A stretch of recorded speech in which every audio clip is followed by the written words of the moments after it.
When people talk about democracy in America, we often focus on elections, on candidates, on the latest headlines coming out of Washington. But the deeper question, the one that shapes everything, is this: who actually holds power in our society? Is it the people?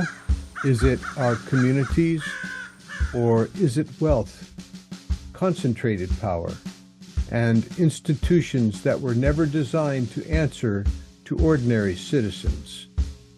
Today's episode is all about movement building, not the kind of movement building calling for protests or boycotts, not the kind of movement building that fades when yet another crisis emerges, but the kind of movement building that reshapes the legal and political foundations of our society. The Community Environmental Legal Defense Fund, or CELDF, has been at the forefront of a remarkable experiment in democracy, an experiment that asks a simple but radical question. What if communities had the legal authority to defend their own environment, their own health, and their own future? Ben Price serves as the National Education Director at CELDF, where he has spent more than 2 decades helping communities organize, learn, and take action. He has mentored local leaders across the country as they developed ordinances asserting community rights and legal rights of ecosystems. His book, How Wealth Rules the World, Saving Our Communities and Freedoms from the Dictatorship of Property, examines how modern law has evolved to prioritize property and wealth over democracy and community self-government. His book earned the Independent Publishing Award's Silver Medal in Finance, Investment, and Economics, and it has sparked important conversations about the relationship between law, economics, and democratic power. What makes Ben's work especially important for our conversation today is that he doesn't just analyze problems. He works directly with communities trying to solve them. Communities asking, how do we organize? How do we build durable movements? How do ordinary people reclaim authority over decisions that affect their land, water, and future? And perhaps most importantly, how do we build movements that are strong enough to challenge systems that have been in place for generations? These are exactly the kinds of questions we need to explore if we are serious about creating a more democratic constitutional order for the United States of America.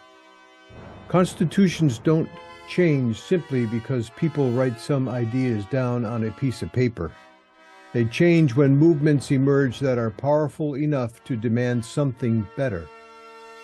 Ben Price has spent years helping communities wrestle with the practical realities of movement building. What works, what doesn't, and what it really takes to transform political power from the ground up. Today, we're going to talk about organizing, democracy, and the long road toward structural change in the United States.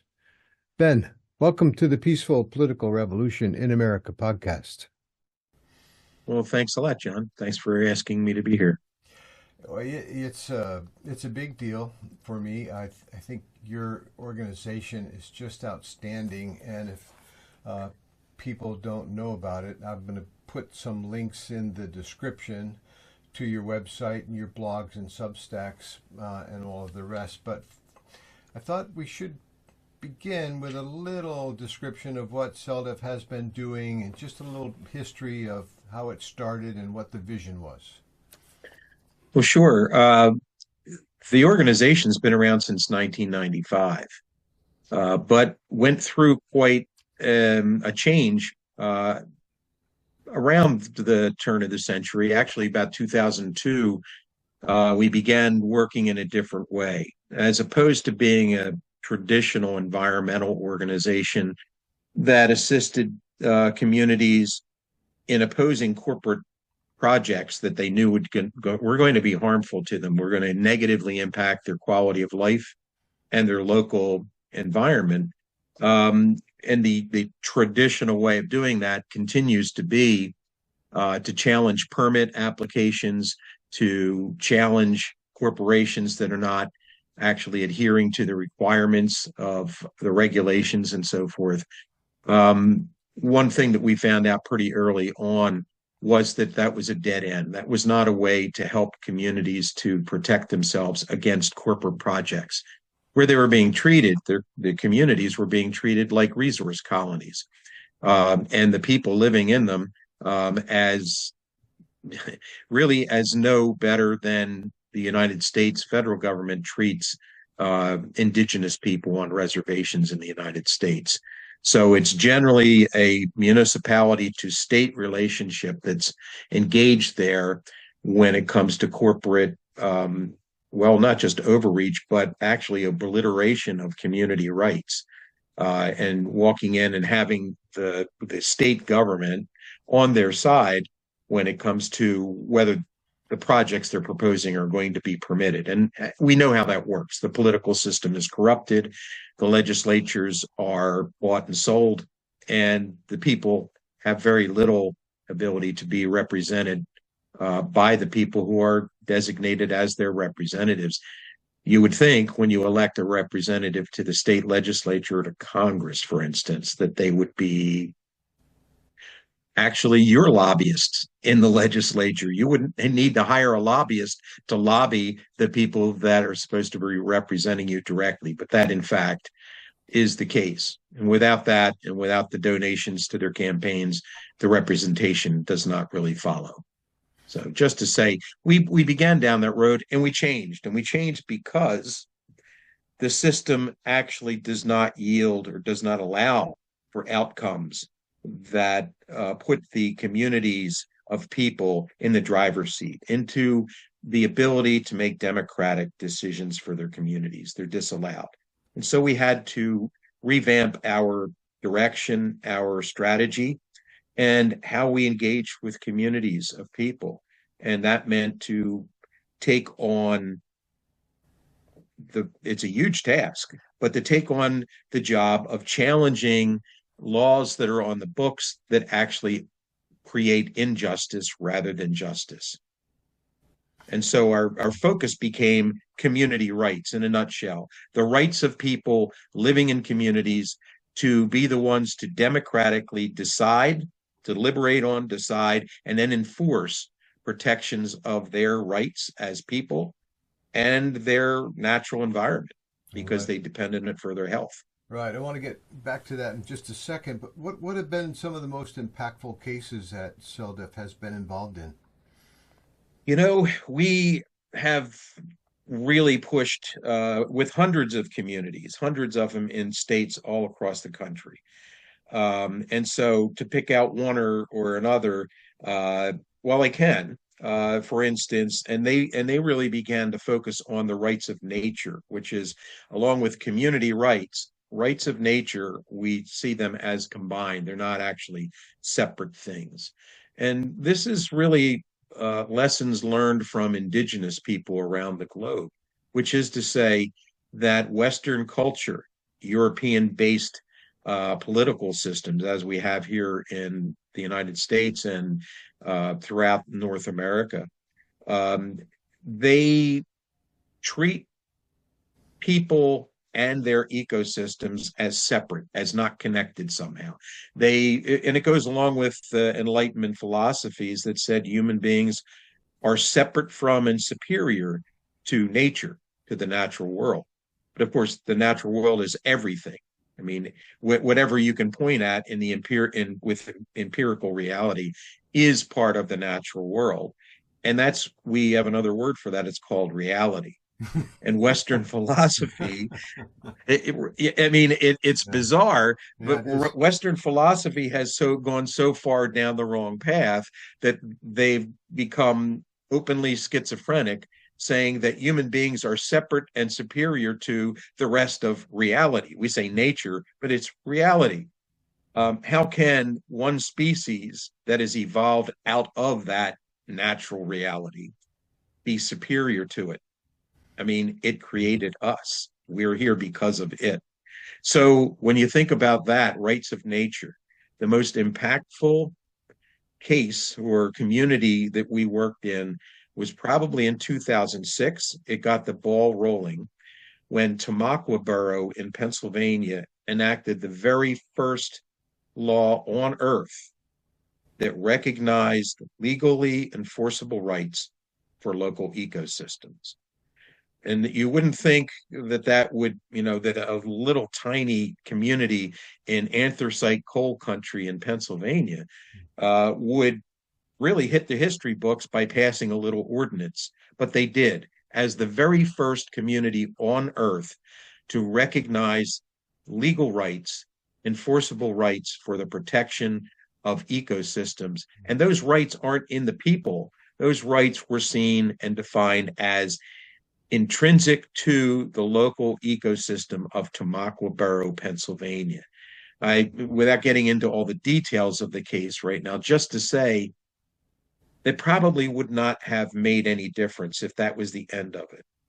Nobody would have noticed that a little borough in Pennsylvania passed a law that had been never heard of before on the planet, recognizing rights for the natural community that is part of the human community and supports it. Until 2 years later, when Ecuador, the country, enacted by popular vote, by an overwhelming popular vote, enacted a new federal constitution in Ecuador that recognizes the rights of Pachamama, which is to say Mother Earth. And now that's big news on the global stage because that is a country recognizing rights for nature, for ecosystems, rights that have been upheld in their court system. And to the extent of blocking oil extraction, for instance, which may explain why there are now United States troops on the ground there to try to mitigate the problem that the oil drillers are having with those uppity people there.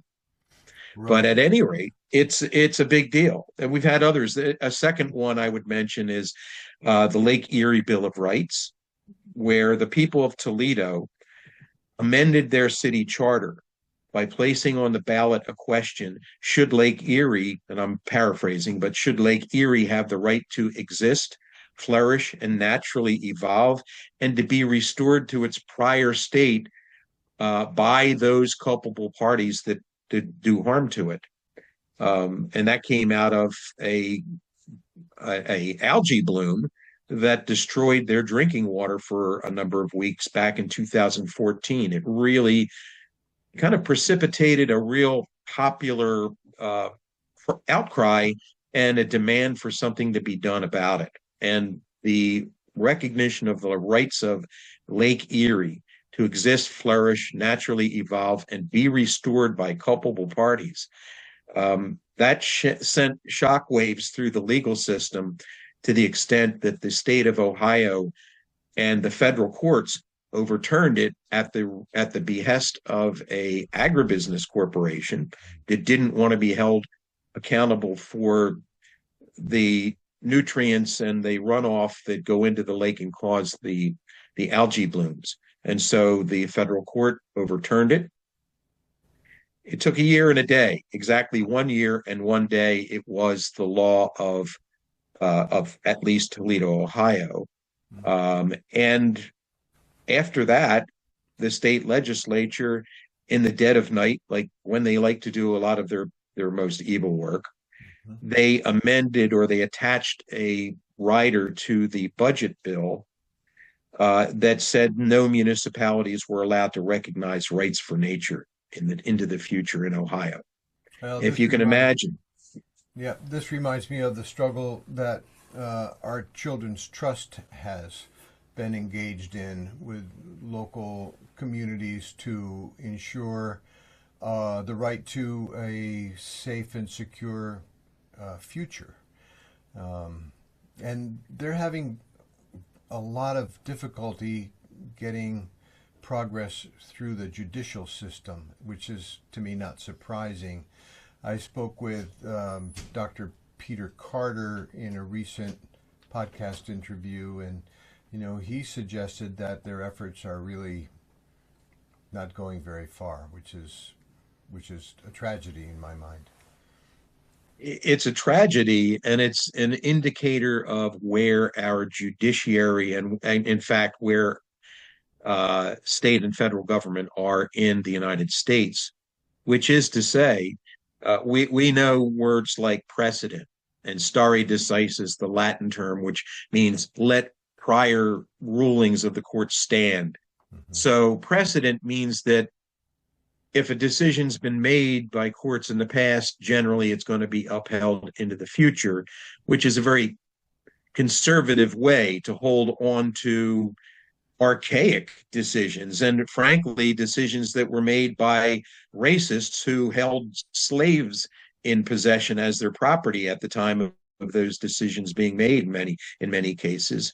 What we have is a system that does not allow the people to make adjustments when they realize that our system of law has gone down the wrong track, This and reminds that me, is a shame. yeah, this is it goes back to the idea that human beings are separate from nature, that because we can dominate nature and control it, we're outside of it. But it's it's absurd. it's a bizarre It way of thinking. really I is. mean, that It's logic, nuts. you could support an argument that says that cancer cells are actually the top of the pyramid for life forms because they can conquer things and kill them. Yeah. But just as cancer cells kill their hosts and then themselves as a result, human beings are killing their host. Well, we'll And get into this in the later half of the interview, hopefully. But that the Constitution established a system that would essentially protect the accumulation of wealth and property on the individual level is, I think, a stunning revelation for a lot of people. They don't understand that this political system we have is all about protecting the rights of the wealthy, not nature. right, I think the wealthy would argue, oh no, it's about liberty and freedom. Yeah, Well, which means the liberty and freedom to exploit, yeah. and and stopping that is considered to be an attack on their liberty and freedom. Hmm. But of course, so many of the communities that are trying across the country and have been trying for years and years to protect their land base, to protect themselves from being poisoned.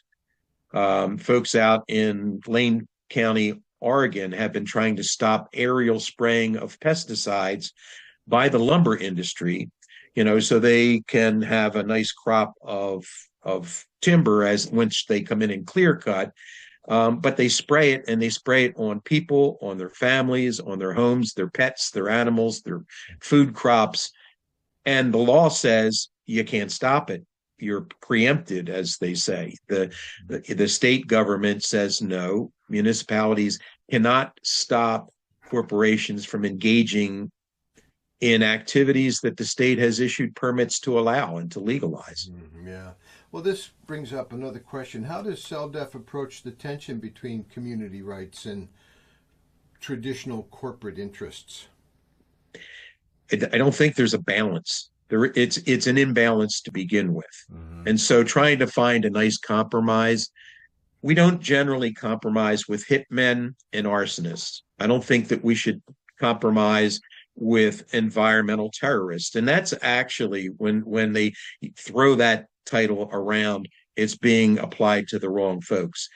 The actual people who are involved and directly responsible for environmental destruction globally are large, deep-pocketed corporations, and the laws that enable them to act indiscriminately and without liability to the community.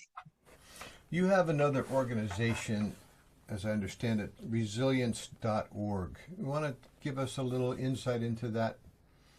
I'm not sure resilience.org. We are actually we do have a Substack, which is Truth and Reckoning. Okay, Um, that's it. yeah, Truth and Reckoning is our Substack. And that's we had been housing an awful lot of material on our website. And so at this point, rather than that, we, you know, we've moved all of our um kind of essays and arguments and articles to our Substack, which is again Truth and Reckoning, and folks can read an awful lot about the folks we're working with, allying with, and teaming up with there, and as well our thinking and our analysis of the political situation and the laws of this country that really need to be overhauled. Yeah, it's a wealth of information. I can edit this out too when I do the editing, but I'm on the website. It says resilience.org, and then it says Ben Price is the National Organizing Director at Community Environmental Legal Defense Fund. Are you familiar with this website, or is this something that This you is just? this is not us. Well, this is a wait a minute here. I don't know what this is. I just want to get some clarity on it This while looks I'm. like it's a is it a Substack? No, it's No. not. Uh-uh. Maybe they just have a page up here for you.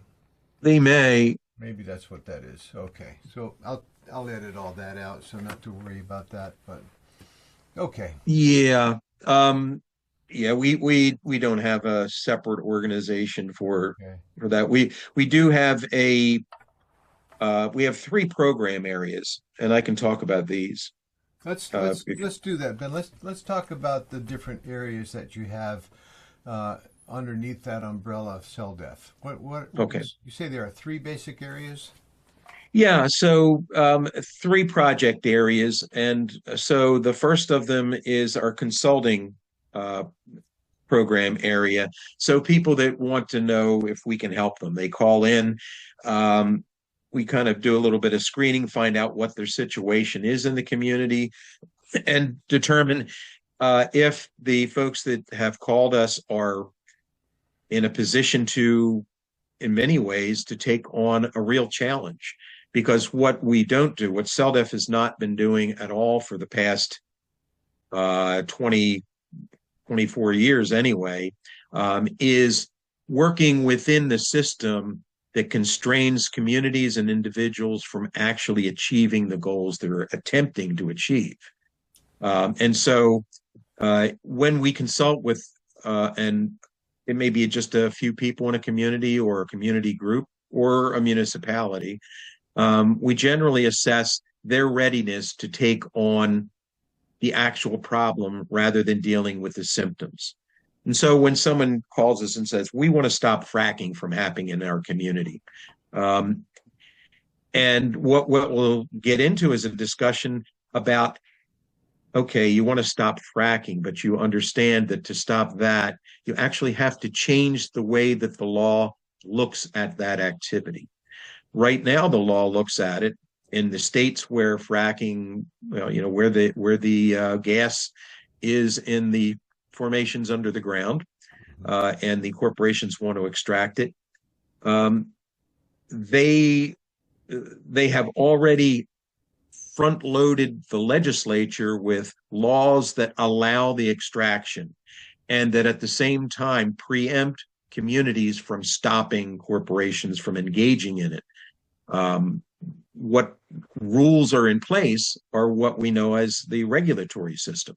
And what is that? The regulatory system is a system of law that sets parameters for corporate activities, extraction activities, waste deposit, all kinds of things that change and harm communities and the environment and the health of people and non-human living things.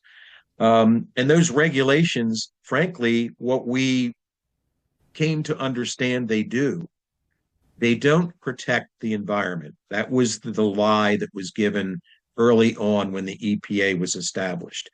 To regulate environmental harm is not to protect the environment. It is actually to regulate the rate at which the environment will be fully destroyed. Mm. It is not a protection. It says For instance, 10,000 parts per million of toxin X can be put in the water, and that will allow the corporations who get a permit to put that much stuff in the water. It'll allow them to engage in their profit making and whatever that project is. What it doesn't do is protect the fish and the other organisms in the water from being poisoned. It limits how much they're poisoned, if you will. And then another corporation asks for a permit to do the same thing, and the amount of harm is doubled into the water because now you've allowed 10,000 parts per million for this company and 10,000 parts per million for that company. To me, that's 20,000. And if you do it for a few more companies, we've got 100%. We can just wipe it out, right? I mean, that's the model that we're using. The rate of destruction is being regulated. And the other thing that's being regulated is environmentalists, who are then told it's when the corporation who applies for it gets the permit allows them to do harm up to the maximum that the state has legalized. And the permit acts as a license to do the harm and as a protection against liability to the community that has been harmed. That's called environmentalism today. Yeah. We reject it. So consultation is about finding out, are people ready to understand what's really going on, the shell game that's going on here, and are they willing to engage it? The second of our project areas is education. And that's where we actually teach people about these anomalies. We might think of them as anomalies, but actually they are the default of environmental law and regulation in other areas besides the environment, like labor laws, for instance, regulating pharmaceuticals. Whatever is being regulated is not protective. What it is, it's not protective of the community. It is protective of the profit makers. Yeah. And we call that ceiling preemption, by the way. Ceiling preemption is when the state puts a cap on how much harm can be done and then tells the communities in the state they can't pass any laws that will protect their health and safety or their local environment any more than the state has. Right. I'm curious to know what underneath the education umbrella, what portion of your activities and efforts are directed at a stronger democratic society? Trying to get that out in a better way, but what would be the ways in which you approach the issue of democracy in this country? That's really central to it. You know, we talk about community rights and rights of nature, and people and nature are the same. We're part of nature. That's an important thing. And educating about all of that is important. How does democracy fit in?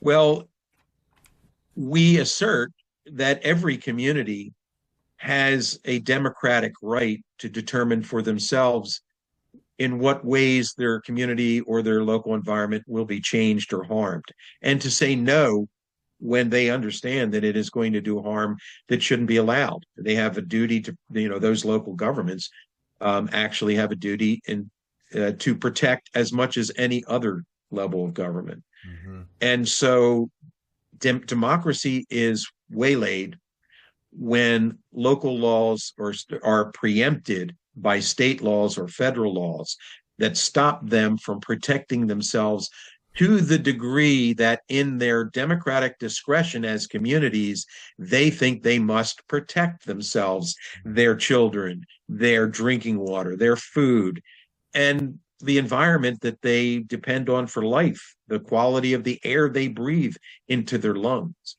If they're burning plastics down the road, or they're burning old tires as they're proposing in some places to make bitcoins, we might ask, which is the higher priority, the bitcoins or the health of the community? Yeah. Because, that's the thing. So democracy is inherently necessary for communities to be able to make decisions that aren't blocked by our other levels of society, whether it's state governments or private corporations. It'd be worth Um, asking you right now if you think democracy is does democracy mean true majority rule? Because the way I've been kind of seeing this lately is that in the United States we have a system of minority rule. That is that a few people get to make the decisions for the many, but we never really have had a system that embraced true majority rule. And this is true, I think, on a national level down to the state and local level as well. You might have some areas in the country where there is true majority rule, but I have not yet found one. Have you have you begun to look at it like this, or is this your framing as well? I would say it's been my framing that there's never been democracy in the United States, Hmm. and there's never been a republic either. We can say that there has been, and the all the famous quotes that you can get from Ben Franklin saying, what kind of government did we get? A republic, and if you can keep it, well, no, we didn't get a republic. A republic would actually represent the people. Hmm. Uh, from the beginning, the only people who were eligible to be represented, to hold office, or to vote were white men who owned property. Hmm. So that eliminated the majority of people. It eliminated all women. It eliminated anyone not of European descent, which included, it eliminated all the original people of this continent and all newcomers to this continent. I mean, so that's where we started. You can argue that, well, after the Civil War, that changed. We got the 13th, 14th, and 15th Amendments. We ended slavery, supposedly. Well, unless you're incarcerated, then slavery is legal. That's why we use, when I say we, I mean the corporations use prison populations for cheap labor, because it's perfectly legal to enslave them. And we we still don't have an equal rights amendment for women. And frankly, the rights that they have gained over the years, one little right at a time, the right to have a credit card without their husband's signature, the right to own property, I mean, all kinds of rights that have been denied them, there are still rights being denied to them. We know that Jim Crow laws came in after the 15th Amendment guaranteed the right of freed slaves to vote. And we know that the KKK and the Jim Crow laws, up until the 50s and 60s and even later, um, kept people down. They got no representation. Um, we now have a Supreme Court that's dismantling the Voting Rights Act that was intended to correct what should have been corrected by the 15th Amendment, but wasn't. And there was an attempt to correct it, some decades ago. And the problem being, rather than ensconcing those rights, the voting rights, in the Constitution as an amendment, what was done? Well, they put it under the Commerce Clause, the same as they do with the environmental laws. They put it under commerce because commerce is actually the highest good and the highest value and the highest right in the eyes of the federal government and the state governments as well. You have a lot of great articles on your blog. I want to really encourage everyone to go to the website and do a little bit of research and reading there. It's been an eye opener for me. One article I read recently was actually from 2023. It was called "The Challenge of Movement Building," and this spoke to me personally because right now in the work that I'm doing with others around the country, I mean, this is exactly what we are beginning to focus on now. There's a number of groups around the United States that are aligned with this, thinking that we need true systemic constitutional reforms or possibly even replacement. And I would argue that the latter is probably more appropriate now, that we need an entirely new constitution. But we have lots of organizations around the country, like Unify USA, and not to be confused with another group that is, I think, has the same name but is a Christian-based organization. Not to say that's something I'm just not very familiar with that one. But Unify USA is a great little organization. There's a group of folks organizing called Renew American Democracy, or RAD, and I'll be interviewing Stephanie Lindquist soon, who is the founder of the Model Constitution Convention. And they're going to be holding their second convention. I believe it's in May this year. You know, an effort by students to come together to hold a convention to actually create an alternative constitution for the United States. It's a model, but I'm wondering, what's your sense of what's going on in the country now? Are we approaching a time where Americans are beginning to doubt the system or distrust it to a degree that this kind of conversation is becoming more accessible to everyone? I would say so. And if they're not, I'm not sure what we can ever do for this place. I think long before this regime and long before we ever heard of the possibility of a Donald Trump being at a head of state in this country, long before then, we should have been alarmed at the way the system works.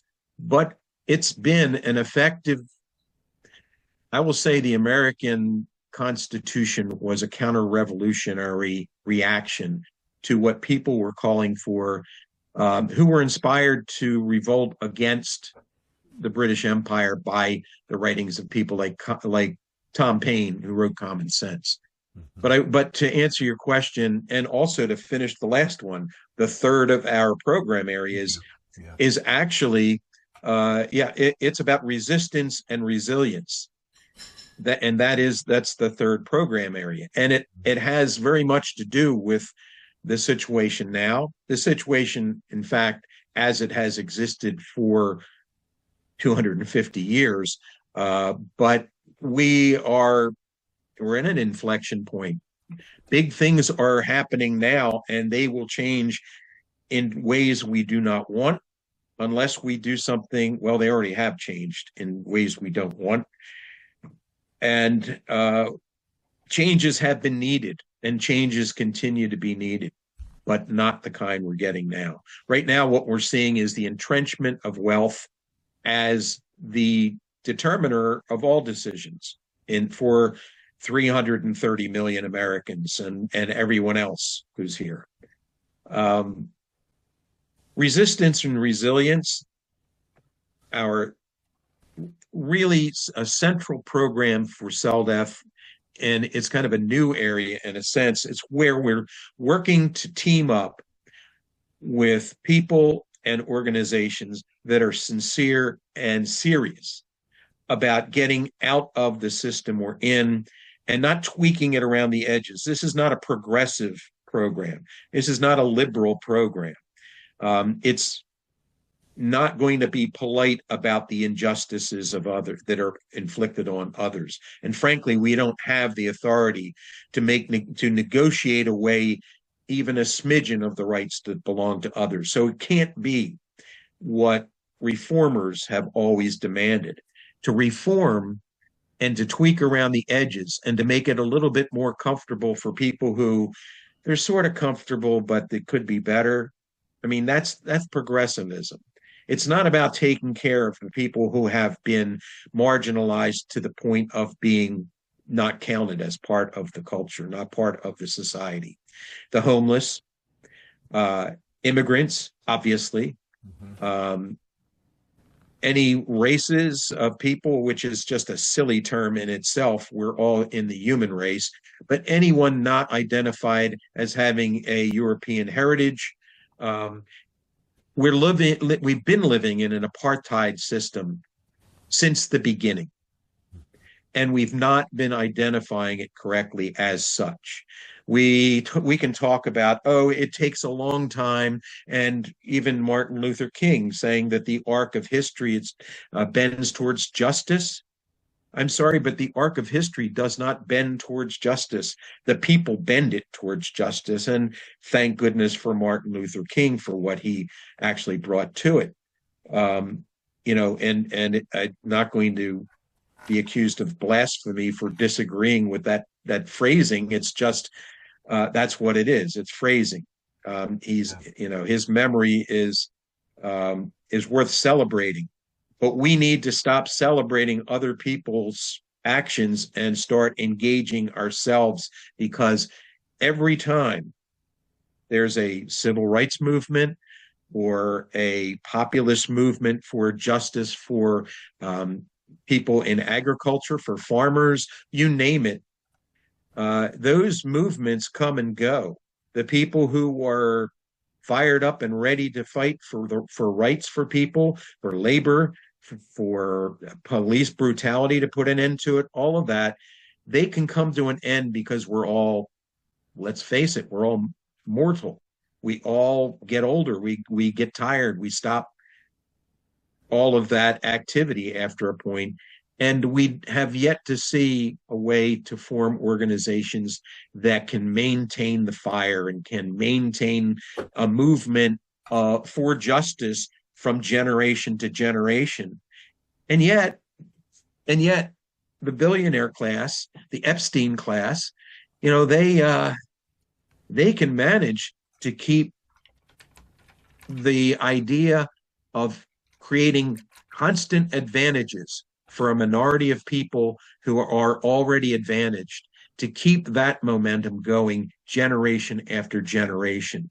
And the way they've done it is to institutionalize laws and a constitution and rules that automatically favor the already advantaged. That's what's got to change. Mm-hmm. And resistance and resilience is about doing two things. Resilience is about making it through the hard times in our communities. Mm-hmm. And that means creating systems for mutual aid. That means breaking away from dependence on the dominant system that does not serve justice. Yeah. And it also means resistance. It's not just about getting along. It's about changing what is unjust. And those are important. We've gone down the road of writing laws that challenge the existing system. And now it's about going beyond just trying to make laws. We know what the courts do. They shut them down. They don't even listen to the arguments about rights. They look for procedural holes in the arguments, and they block people and communities across the country from exercising anything like democratic rights. We have to stop that. Well, for all their wonderful ideas, the framers had still some awareness that the legitimacy of government would come from the governed themselves, the consent of the governed, right? And that's what the Revolutionary War, I thought, was fought for. We wanted the right to establish our own government in 1776. Well, that was the theory of some people. I would say the radical revolutionaries, mm-hmm. the Tom Paines and the Sam Adams and folks like that, perhaps. Yeah. But, two documents were published, two really famous documents were published in 1776. Mm-hmm. The first one, on January 1st, was Tom Paine's Common Sense. Mm-hmm. And what he did when he wrote that, he deconstructed hierarchical society, England's in particular, the idea of an aristocracy that held sway over everyone else. You know, God's in his heaven, and then there's the aristocracy, and then there's the merchants and the people with some money that don't have a title of nobility, and then there's the commoners and the serfs and the nobodies and the paupers and the rest, and they have no rights. The only way you get rights is by owning wealth. And he tore that system apart in Common Sense, and he inspired people. This is a book that was published the first time around. It was 10,000 copies in the 13 colonies, and it was handed around. It was read and then passed on, and read and passed on, and it inspired common folks, farmers and day workers, to join in and give Washington an army to lead. He wouldn't have had one otherwise. That's right. So they were inspired by an idea of breaking away from the old system and creating something that centered people, regular people, as the source of governing authority. And it's their consent, as you put it, consent of the governed. That is mentioned in most state constitutions, and it came from those radical revolutionaries. Yeah. But then there was a second book. Okay. The second book was Adam Smith's The Wealth of Nations, 1776. 2 months it came out after Common Sense. And that is, you think about it, and capitalists talk about it like it's their Bible. I don't think they all read it, because if you do read it, Smith is very critical of corporations. He's very critical of power in the hands, that is political power in the hands of the wealthy, and very critical of corporations that existed at the time, like the British East India Company, whose tea was thrown into Boston Harbor by those radical revolutionaries, right? They knew that their fight wasn't against the crown, it was against the corporations. The Federalists didn't see it that way. And when you look at those two books, it kind of was like the colonies came to a fork in the road. One fork led to a democratic society that was proposed by the radical revolutionaries, and the other went in the direction of money controlling and money governing, and wealth of nations and the rest. Alexander Hamilton, guess which book he liked? Yeah. No and doubt. guess who Washington wouldn't have anything to do with after the revolution was won? Right. That was Tom Paine. Yeah. And matter of fact, no one wanted to talk to him anymore after they used him as a propagandist, is the way they used him, to get soldiers to go to war for ideals that the Federalists knew they were going to cheat them out of. Yeah, it's fascinating. I interviewed Christian Fritz on his book American Sovereign, and he said that basically this idea of sovereignty was lost. It's become a relic. We don't understand it anymore as Americans yet.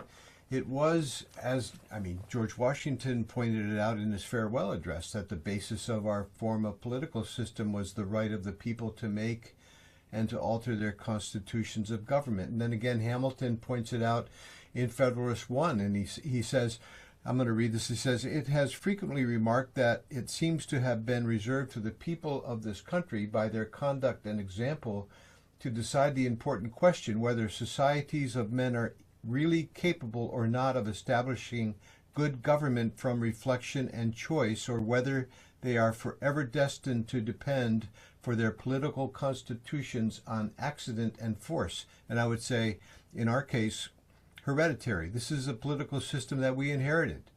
And we haven't yet organized ourselves as a people as a whole to confront the undemocratic structures within that system, even though the basis of our political system is the right to do that. And that this is what goes back to movement building for me, is when we want to kind of address these multiple existential crises that we are in now.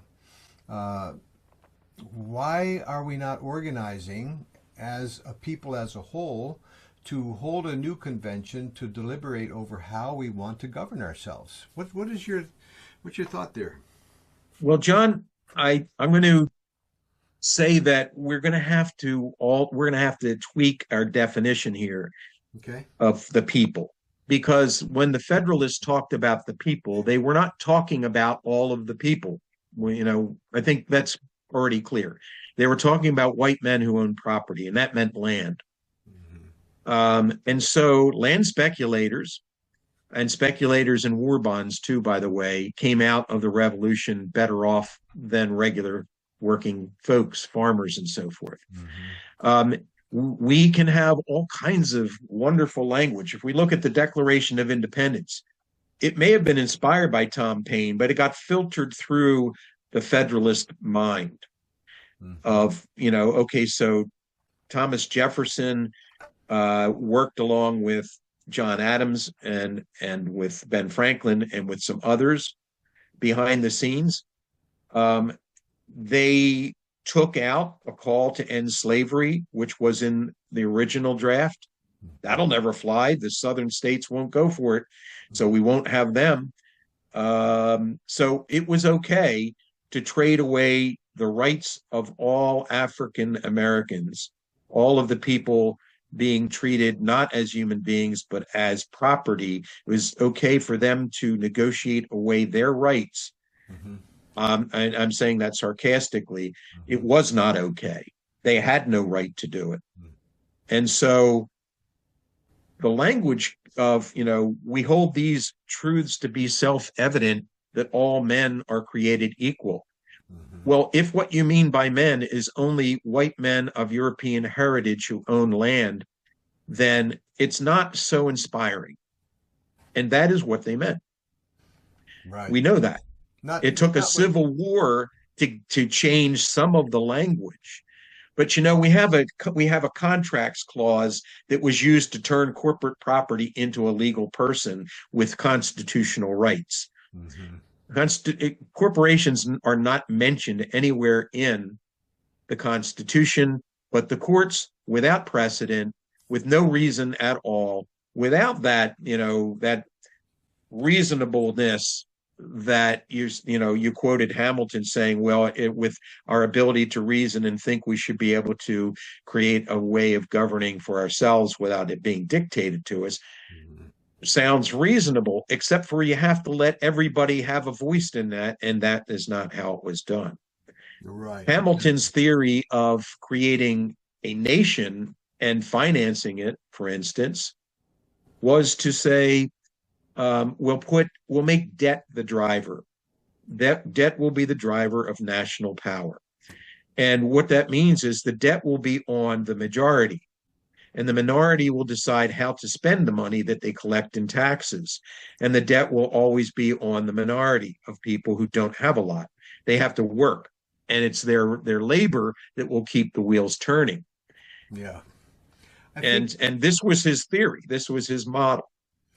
You mentioned in that article I brought up, the challenge of movement building. You said we need a mass movement as a species and as reconnected people that brings us into respectful and reciprocal relationships with each other and with our local environments. And I'm thinking, is this, how do we create a mass movement of that nature? And the only way I can imagine it happening is that if the American people were to sit down in a convention to discuss together as a whole what that relationship looks like and how we put it into practice on a daily and a national basis, because I don't see it emerging organically from the grassroots, so to speak. The society is so fragmented and divided right now.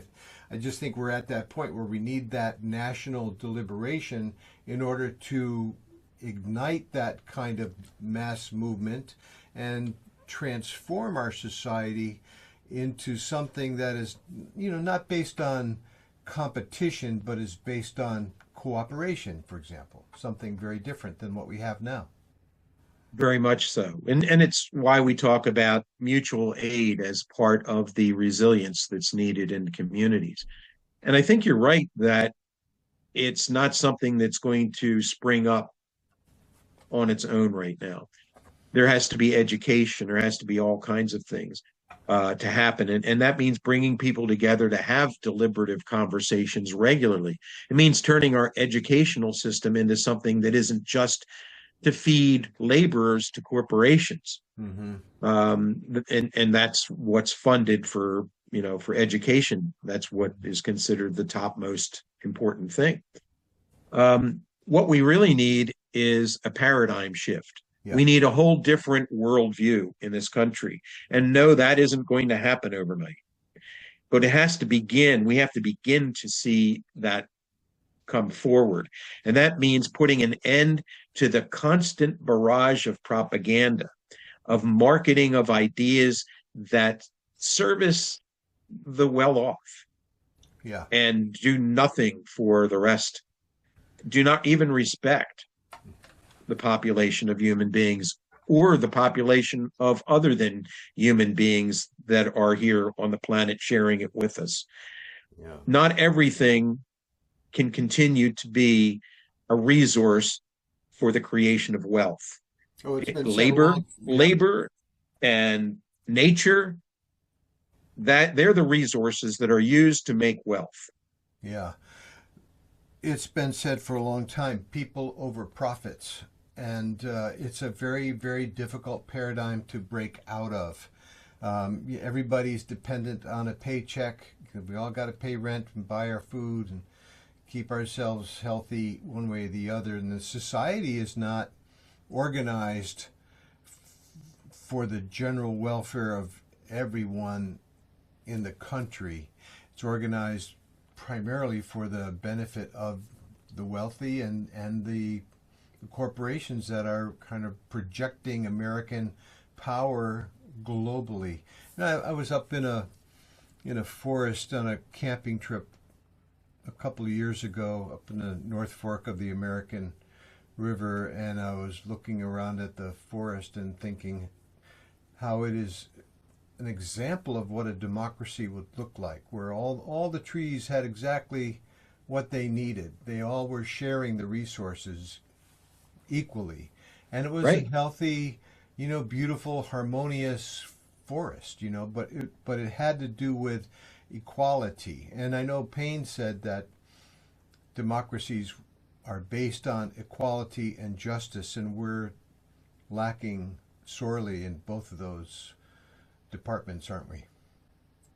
I think we're lacking in those departments, and we are lacking most horribly in the Department of Wisdom, which is to notice that a forest and the way that all of the creatures within it live in a way that works on the basis of reciprocity and mutual aid and cooperation. Yeah. And that competition is about a zero-sum game for somebody. Everybody else is a loser. It's our model for our sports teams. Somebody's going to come out with a trophy at the end, and everybody else is going to be considered the losers. Yeah. As opposed, we don't create anything of value except entertainment. And what is that but a distraction from everything else that's important? I want to finish by talking a little bit about what is America 250. On your website, you have a video up here.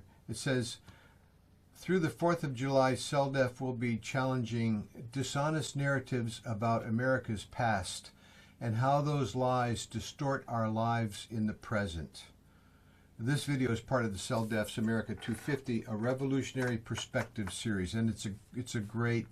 I love this. Everybody go check that out today. You'll be, it's great. Can you say that a little bit?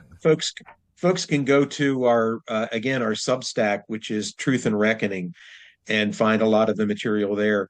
And also, if you want to follow CELDF at CELDF.org, you also receive our monthly newsletters and our emails that include a lot of information about this project 250, a revolutionary perspective. That's our title for the project. And it is about correcting.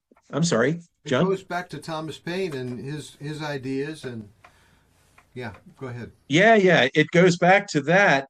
And it looks at some of the myths that we live with every day. You know, we started talking about do we have a democracy? Do we have a republic? And I would say no, for a lot of different reasons. You know, gerrymandering is about the two parties um, who, depending on who's in power at the time of the redistricting, Mhm. deciding which lines around the districts are going to benefit their party the most. Mhm. And nothing is considered in terms of holding on to um, the the integrity of community as bodies of people, as collections of people that should have a voice, a collective voice in the state legislature, the way states have collective voices in the federal system.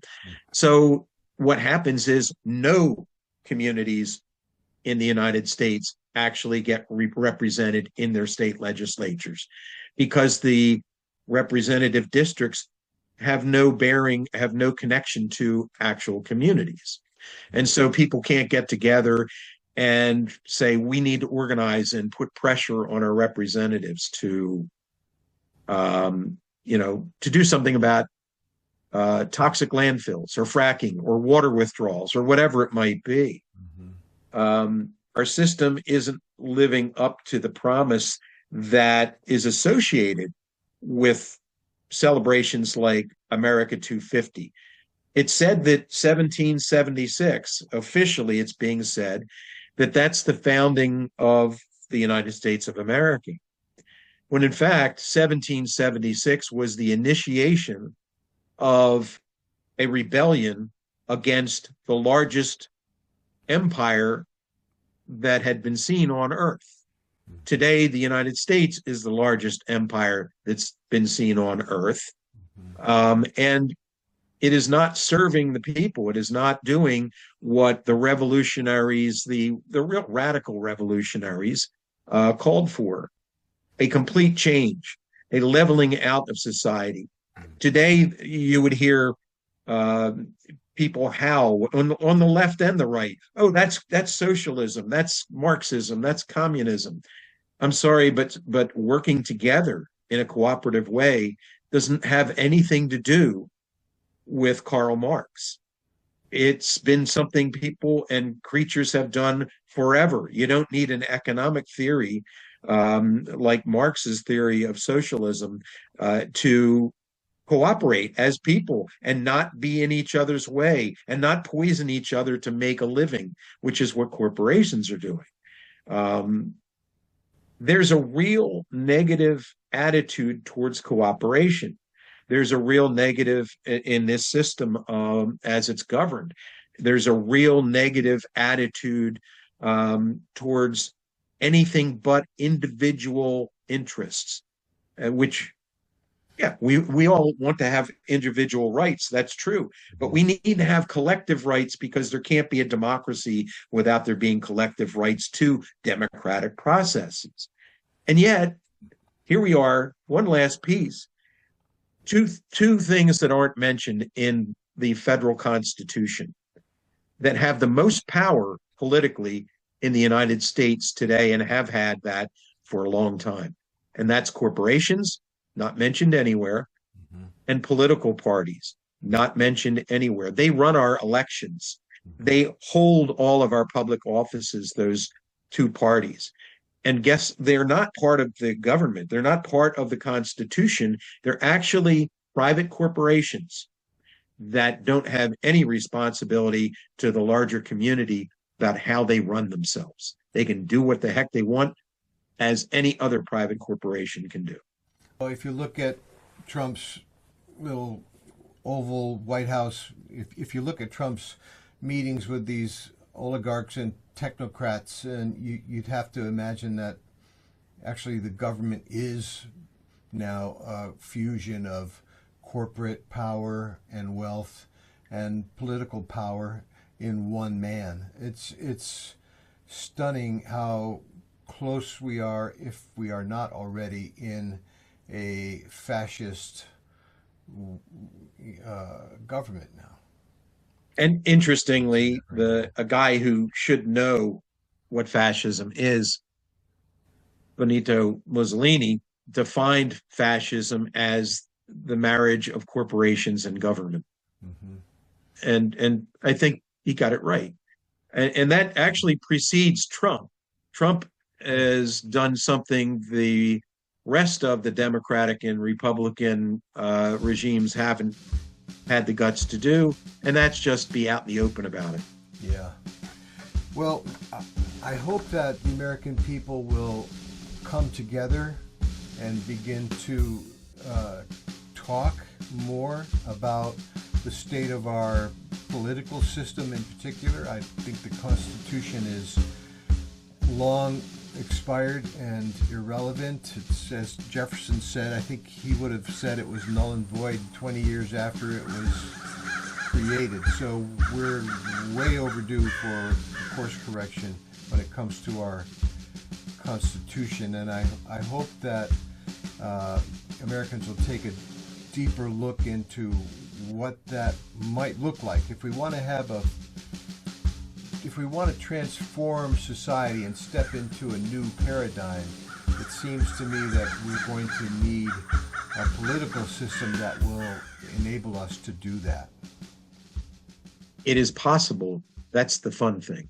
Yeah. It's possible to do it. It's not possible in many minds because the power in the hands of those who don't want it to change is very great. That's true.